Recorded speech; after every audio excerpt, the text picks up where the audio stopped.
രാജ്യസഭയിൽ കൊമ്പുകോർത്തിയിരിക്കുകയാണ് കേന്ദ്രമന്ത്രി നിർമ്മല സീതാരാമനും കോൺഗ്രസ് ദേശീയ അധ്യക്ഷൻ മല്ലികാർജുൻ ഖാർഗെയും.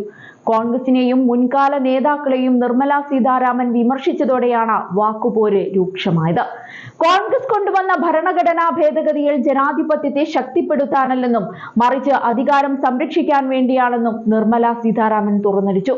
അഭിപ്രായ സ്വാതന്ത്ര്യത്തിന്റെ പേരിൽ അഭിമാനിക്കുന്ന രാജ്യമാണ് ഇന്ത്യയെന്നും എന്നാൽ ആദ്യ സർക്കാർ തന്നെ അഭിപ്രായ സ്വാതന്ത്ര്യം തടയുന്ന തരത്തിലുള്ള ഭരണഘടനാ ഭേദഗതി കൊണ്ടുവന്നെന്നും നിർമ്മല ആരോപിച്ചു. ഇതിനു പിന്നാലെയാണ് നിർമ്മല സീതാരാമന് ഖാർഗെ മറുപടി നൽകിയത്. നിർമ്മല സീതാരാമന്റെ ഭാഷ നല്ലതാണെന്നും എന്നാൽ പ്രവൃത്തികൾ നല്ലതല്ലെന്നുമാണ് ഖാർഗെ പറഞ്ഞത്. താൻ മുനിസിപ്പാലിറ്റി സ്കൂളിലാണ് പഠിച്ചത്. തനിക്ക് വായിക്കാൻ അറിയാമെന്നും എന്നാൽ കേന്ദ്രമന്ത്രി നിർമ്മല സീതാരാമൻ പഠിച്ചത് ജവഹർലാൽ നെഹ്റു സർവകലാശാലയിലാണ്. അവരുടെ ഇംഗ്ലീഷ് വളരെ മികച്ചതാണെന്നതിൽ ഒരു സംശയവുമില്ല. ഹിന്ദിയും മികച്ചതാണ്. എന്നാൽ പ്രവൃത്തി നല്ലതല്ലെന്നാണ് ഖാർഗെ പറഞ്ഞത്. ഭരണഘടനയെയും ദേശീയ പതാകയെയും അശോക ചക്രത്തെയും വെറുക്കുന്നവരാണോ കോൺഗ്രസിനെ പഠിപ്പിക്കാൻ ശ്രമിക്കുന്നതെന്നും ഖാർഗെ തുറന്നടിച്ചുകൊണ്ട് ചോദിച്ചു. ഇതെന്താണ്? ഈ ഭരണഘടന ഉണ്ടാക്കിയപ്പോൾ അവർ ഭരണഘടന കത്തിച്ചു. ഭരണഘടന അംഗീകരിച്ച ദിവസം അവർ രാംലീല മൈതാനത്ത് ബാബാ സാഹേബ് അംബേദ്കർ, ജവഹർലാൽ നെഹ്റു, മഹാത്മാഗാന്ധി എന്നിവരുടെ കോലം കത്തിച്ചുവെന്നും കോൺഗ്രസ് പാർട്ടിയും ഭരണഘടനയും സ്ത്രീകൾക്ക് വോട്ടവകാശം നൽകിയപ്പോൾ അതിനെ എതിർത്തവരാണ് RSSും ജനസംഘവുമെന്നും അദ്ദേഹം തുറന്നടിച്ചു.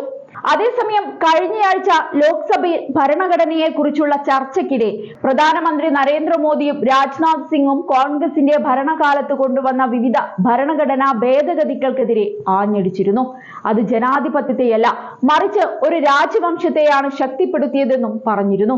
ഡിസംബർ 16-ന് ഭരണഘടനയുടെ 75-ാം വാർഷികത്തോടനുബന്ധിച്ചാണ് 2 ദിവസത്തെ പ്രത്യേക ചർച്ചയ്ക്കായി രാജ്യസഭ വിളിച്ചു ചേർത്തത്. നേരത്തെ അമിത്ഷായാണ് ചർച്ചകൾ തുടങ്ങുകയെന്നായിരുന്നു റിപ്പോർട്ട്. എന്നാൽ ഛത്തീസ്ഗഡിൽ സുരക്ഷാ അവലോകന യോഗത്തിൽ പങ്കെടുക്കേണ്ടതിനാൽ അദ്ദേഹം അവിടേക്ക് തിരിച്ചു. JP നദ്ദ, നിർമ്മല സീതാരാമൻ, ഭൂപേന്ദ്ര യാദവ്, ഹർദീപ് സിംഗ് പുരി എന്നിവരാണ് BJPക്ക് വേണ്ടി സംസാരിച്ചത്. പ്രതിപക്ഷത്ത് നിന്ന് മല്ലികാർജുൻ ഖാർഗെ ചർച്ചകൾക്ക് തുടക്കം കുറിച്ചു. പ്രതിപക്ഷത്ത് നിന്ന് DMKയുടെ തിരുച്ചി ശിവ, സമാജ്വാദി പാർട്ടിയുടെ രാംഗോപാൽ യാദവ്, RJD നേതാവ് മനോജ് കേഥ, കപിൽ സിബൽ എന്നിവർ സംസാരിച്ചു. ലോക്സഭയിൽ വലിയ ബഹളത്തോടെയായിരുന്നു 2 ദിവസം നീണ്ടുനിന്ന ചർച്ച അവസാനിച്ചത്. അതുപോലെ തന്നെ രാജ്യസഭയിലും സ്ഥിതി വ്യത്യസ്തമായിരുന്നില്ല. പ്രത്യേകിച്ച് രാജ്യസഭാ ചെയർമാൻ ജയ്ദീപ് ധൻഖർ പ്രതിപക്ഷ പോര് തുടരുന്ന സാഹചര്യത്തിൽ. അതിനിടെ ഒരു രാജ്യം ഒരു തിരഞ്ഞെടുപ്പ് ബില്ലുകൾ ഇന്ന് ലോക്സഭാ അജണ്ടയിൽ ഉൾപ്പെടുത്തുന്നു എന്നതും ശ്രദ്ധേയമാണ്. ബില്ല് ഇന്നലെ അവതരിപ്പിക്കാൻ തീരുമാനിച്ചിരുന്നുവെങ്കിലും MP-മാർക്ക് നൽകിയ കാര്യപരിപാടിയുടെ പട്ടികയിൽ ബില്ല് ഉൾപ്പെടുത്തിയിരുന്നില്ല. അതേസമയം ബില്ലുകൾ അവതരിപ്പിക്കുന്നത് വൈകിപ്പിക്കാനുള്ള കാരണം ഇതുവരെയും വ്യക്തമല്ല. 2014-ൽ BJP അധികാരത്തിലേറിയതു മുതൽ അവർ ഉന്നയിക്കുന്ന ആവശ്യമാണ് ഒരു രാജ്യം ഒരു തിരഞ്ഞെടുപ്പ്. 2023-ലാണ് ഇത് സംബന്ധിച്ചുള്ള പഠന റിപ്പോർട്ട് മുൻ രാഷ്ട്രപതി രാംനാഥ് കോവിന്ദ് സർക്കാരിന് സമർപ്പിച്ചത്. ഒരുമിച്ച് തിരഞ്ഞെടുപ്പ് നടത്തുന്നത് രാജ്യത്തെ അനാവശ്യ സാമ്പത്തിക ചിലവുകൾ ഒഴിവാക്കാൻ സഹായിക്കുമെന്നാണ് BJPയുടെ വാദം.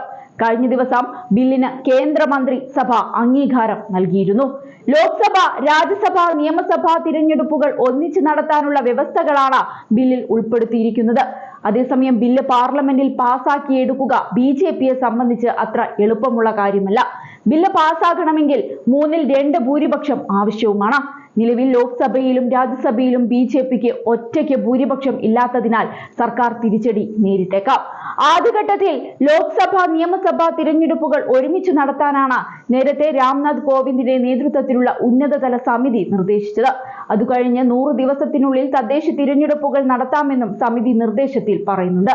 2024 ലോക്സഭാ, നിയമസഭാ തിരഞ്ഞെടുപ്പുകൾ ഒരുമിച്ച് നടത്താനാണ് ആലോചിക്കുന്നത്. അതായത് 2031-ൽ തിരഞ്ഞെടുക്കപ്പെട്ട നിയമസഭകൾ കാലാവധി പൂർത്തിയാകുന്നതിനു മുൻപ് പിരിച്ചുവിടും.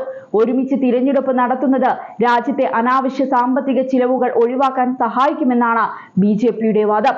അതേസമയം ശക്തമായ പ്രതിഷേധമാണ് പ്രതിപക്ഷം ഉയർത്തുന്നത്.